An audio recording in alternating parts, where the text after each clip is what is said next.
आखिर कर्नाटक में ये क्या हो रहा है? क्या कर्नाटक में अब हिंदुओं पर जजिया टैक्स लगा दिया गया? क्या कर्नाटक में हिंदुओं के मंदिरों का खजाना खाली किया जा रहा है? आखिर क्यों सिद्धारमैया की सरकार ने मंदिरों पर लगाया टेम्पल टैक्स? ये हम नहीं कह रहे, ऐसा बीजेपी का आरोप है, क्योंकि कर्नाटक की कांग्रेस सरकार ने जो नया कानून पास किया है उसमें सालाना 1 करोड़ से अधिक की इनकम वाले मंदिरों से 10% टैक्स वसूला जाएगा और जिन मंदिरों की सालाना इनकम 10 लाख से 1 करोड़ के बीच की है उनसे हर एक साल 5% टैक्स वसूला जाएगा।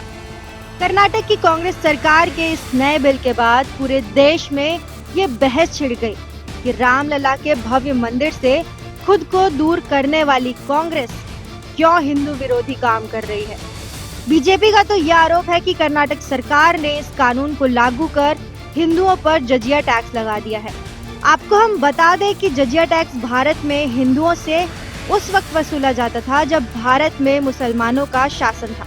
इस्लाम के अनुसार जो भी गैर मुस्लिम है उनसे उनके धर्म को मानने के बदले उनसे टैक्स वसूला जाता था।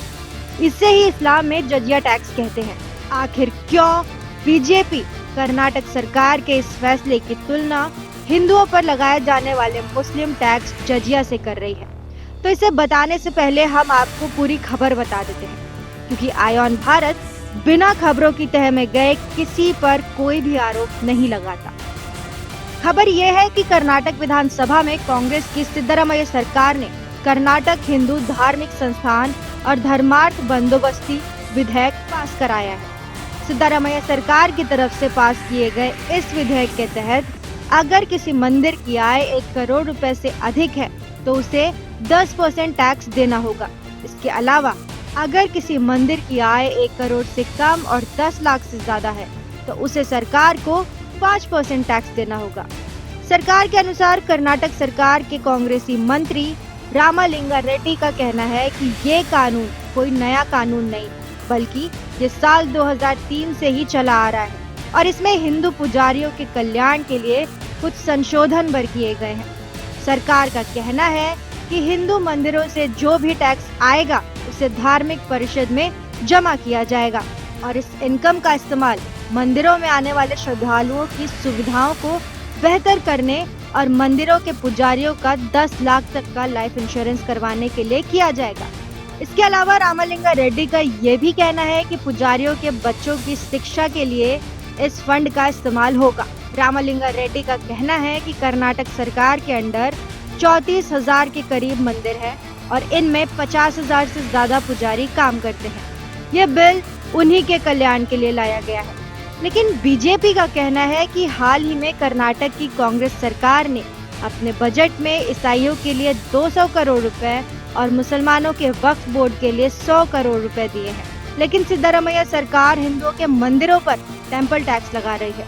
अगर हिंदुओं के कल्याण की चिंता कांग्रेस को इतनी ही होती तो वो बजट में ही पुजारियों के कल्याण के लिए पैसा दे सकती थी। बीजेपी का कहना है कि सिद्धारमैया की पिछली सरकार में भी हिंदुओं के हितों के खिलाफ काम किए गए थे और हिंदुओं में फूट डालने की कोशिश की गई थी।